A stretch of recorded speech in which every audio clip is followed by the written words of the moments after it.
SA Commuter Radio is your South African connection, bringing South Africans together from around the world.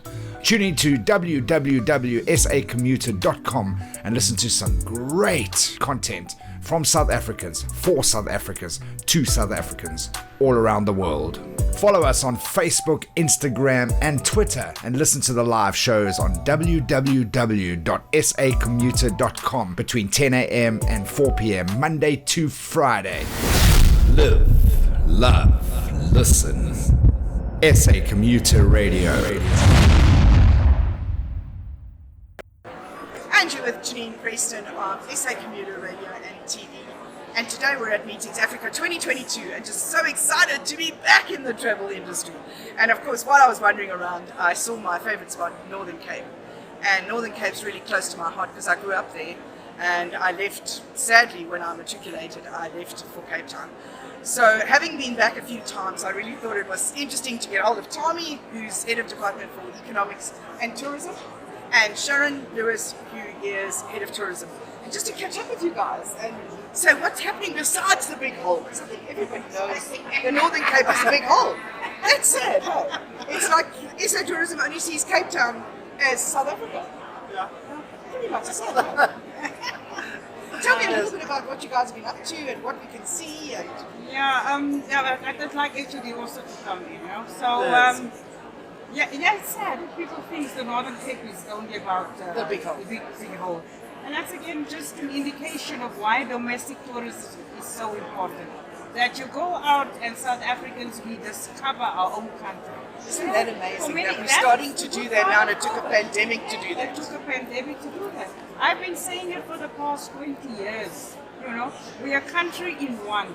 Where in the world do you find a beach combination with a desert and the real desert? Absolutely. But the desert parts should also come out as much as Cape Town and the other parts, are shown across the world. So, COVID, that's the one thing that COVID, brought us. It was there, but COVID made it more prominent that South Africans had to go out and discover. Vali Musa always used to say, go into your backyard and you'll be amazed what you find. Absolutely. And it's quite interesting when you say to somebody, my folks lived in Lime Acres. And they go, I grew up in Lime Acres. And you go, really? You knew Lime Acres? You knew Ulco? So there are people who know about it, but they don't go back and visit. Because they see that it's a place they grew up and it's industrial. So why visit? But actually, if you go back there, it's amazing. Oh, it's amazing. It's an awesome place. It's really the place where you go out, discover, reconnect, and make. Absolutely. It's about experiences, lifetime stories, And you've got a fair amount of lodges out that way as well. You've got hunting lodges and all sorts of lodges. As Sharon was saying, you're a little move from the beach into a desert, into a green color, still in the same province. The same province. Same province. So you've got these extreme setups, but it really gives you the experience. And you've also got the flamingos, don't you? Do you still have the flamingos on the We still south have the flamingos, yes, the flamingos are there in Kimberley, for example. But if you go into your Namakwa area, this is where... Oh, that's where the flowers are. That's where the flowers are. But that's where our jewel is of tourism. Oh, For those the flowers. And then you have this river just flowing through the desert into the sea. You can't find such beauty anywhere. And where does that river come out? Into the sea at which point? It comes out into the sea, into Alexander Bay. Oh, Alexander Bay, that's right. On the other side of Namibia, Orange That's Mound, right. they call it Orange Mound. But is that the river that divides us between that's Namibia true, hey? and South Africa? But it's the most beautiful part of And the flowers are usually around August. It's in July, August. It depends upon the rains. Sometimes if you have good rains, it can be from May onwards. I think the nice part of the flowers, it's in some parts of the province, you'll find it May if there's early rain, and then you move around, So the best part is July to August. And if it's a good season, it can go up to the end of September. And that also. carpet of flowers is amazing. It's really beautiful. And I think a lot of what we do when we live in our own provinces is we can't tell people enough how beautiful a place it is that we live. And people don't realize in our country, you can go into one province and spend 3 weeks and never leave. and you would have seen a different town, met a different person, gone into a different bar. But you've also got Star of the West, I think. Is that still around? Yes. Oh, yeah. The oldest bar in South Africa. It was a drive-in bar. It used to be. Yeah, it used to be a drive-in bar. So all of these little things that pop up that people don't know about, and they really need to do that. Because you've got such history in Cape. Oh, no, Well, you know, the whole Northern Cape, because when you start to branch out from there, you find the most beautiful lodges. Oh, you do. As I've really indicated, and you go to a place like Appleton, you can't find the most. You can't compare. Oh, but you have a wine route in Uppington. Yes, you also have a wine route. The best kept secret in South Africa. So we do table grapes there, but we also do wine. Oh, your wine it's much better than the We Cape. do cognacs, we do Oh, do you do gin. cognac now as Yeah, well? we do gins, different types of gins, Oh, brandies. really? Yes. We also do craft beer, just outside of Cape. That's amazing. And why don't we know about this? Well, the I'm way sure we- Black Mountain and Springbok and all of them know all about this, except us. Seriously? Because that's where all the mines are. That's all the All the mines. mining takes place in Black Rock and Springbok and Not really in the Katu area, Kuraman area. Kuraman, yeah, that's right. It's mining area. But how we sound the Northern Cape, we have 7 routes that traverses the Northern Cape. You know? So, and each route is so unique. Because a route is a package of experiences with activities, things to do, culture, the cuisine, and sometimes we also put it as a combination with events also. So I can just give you 1 or 2. From Uppington, there is the Poverty route, which follows the route from Uppington to Grabis, through the vineyards. You know, wasn't in it wine probably so tasting. nice and full Oh, over the last season? amazing. We saw the Wow. videos. Wow. Oh my word! Because we stayed there a couple of times. But it was very barren, probably is the word. And then you go to Rimpas Mark where you engage the Nama culture. You go to the hot springs. We're the only province that have hot springs in the Rimpas Mark. That is the first restitution case. The resettlement of people, that's the first one in the country. And then if you I'll take you on another route from Uppington going towards the desert now. To the Kalahari Transfrontier Park. Yeah, Kalahari is just beautiful. Oh, amazing. Just stunning. Amazing. And there you engage with the San culture. Correct. You can go tracking with them, their way of life, the cuisine, also the stars in terms of how through their culture they interpret the stars. We're also into astrotourism. And then you can do a parade of adventure, 4x4, sand dunes. Absolutely, the White River rafting, the whole number. Absolutely. And I think most important, is the people. Very special. Do you see conferencing changing in terms of we used to go to a conference room and sit for a day? I see us changing that now and rather being on a bus, doing our conference on a bus, and we get to a destination that we can enjoy. I think, and the Northern Cape is so perfect for that. No, it's very perfect because look, we still have people that have kept to their culture.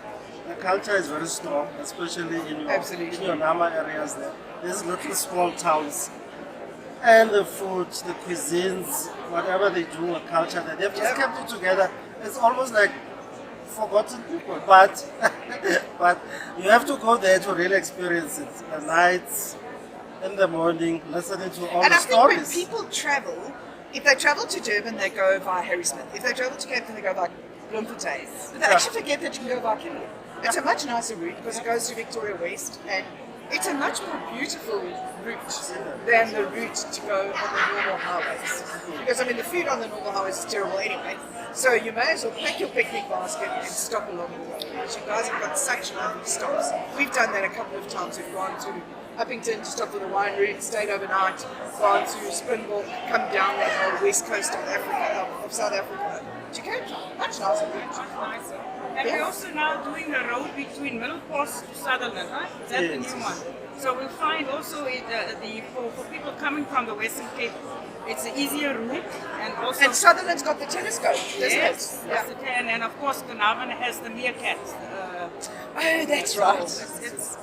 There's just so much to do. You'll have to decide what is it that I want to do now, and That's what amazing. is. But what we experience now for the last 2 years is just camping and glamping has just exploded in our province. Because people want to get out, Oh yeah, we Get out. definitely want to see the stars. Because I think after spending heaven, I wanted 2 years inside. Safari, outdoor cooking, and engage with the local culture. And you're right. I think conferencing is going to change. We don't. I think we should drive it to change as well. Because what's the point in all arriving to one room? They all sit in that room for 2 days. They get out and have a dinner in the Boma. They get back into conference the next day, and then they go home. And what did they see? They said, "Oh, we went to Northern Cape. What did you see? The lodge." I'm not knocking lodges, not by any means, but I would like to see conferencing happening en route to somewhere that you can enjoy, that you can stop and see, because we have so much to see. And conferencing became this, who's the cheapest, let's get most people into one space. But you didn't see anything along the way. So all of that kind of was lost on the people traveling. So I'm glad to see you guys on the same page. We definitely have to change conferencing. I think we're in charge of change, don't you think? Don't you think we're in charge of change now? I think we must start a revolution. I agree. Start it there. I think we should start a revolution. We should call it the Northern Cape Revolution. Because you deserve it. And having come from the Northern Cape and played hockey in Jan Kempdorp and Warrington and all those places, I would never have gotten to see them if I didn't play in that environment. But I also think it's got such beauty of its own that people don't remember. Like they'll say, have you been to see the Namakwa Daisies? But they won't remember that it's in the Northern Cape. It doesn't occur to them. So I think we need to start a revolution that says, you know what, leave Cape Town for now. They're doing fine. Come to the Northern Cape. I think it's a nice place. Absolutely, I couldn't agree with you. And how do they find you? What's the way to find you? www.northerncape.co.za? Experience Northern Cape. We're also on Facebook. And we are on all those platforms. And digital, we've been driving digital. You know what we should do talking about that?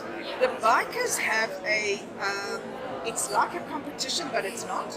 But it tells you to take a photo of where you've been with your bike. So they have it in the whole of Ireland. Everybody who goes to a certain space has to take a photo of where they were. Then they have to write about the experience. And they do a draw at the end of the year, and that person wins a travel prize worth X amount. I think we should do something like that in the Northern Cape. We should create those 7 routes. And so if you've done one route, or with space on that route, you want a photograph, it's going to go on the treasure hunt. Call it a treasure hunt. I think that would be so cool. Absolutely. Come and find Upload your video. Diamond Yes, hunt. there you go. You see, she's already got the byline. I agree. Find I your think that's great. diamond. Yeah, because it's a tourism diamond. It doesn't have to be a glitter one. Because all that it glitters is not gold. But every year in Daba, we give out diamonds. It's the only problem. No, that's not so. Where's mine? What's No, wrong you with have Meetings to- Africa?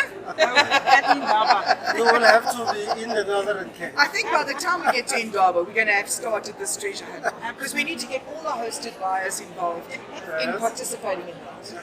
I think they should. I think we should look at it. Yeah, right. You and the HOD can drive it. We'd love to do it. And then by then I could probably be able to pronounce your name.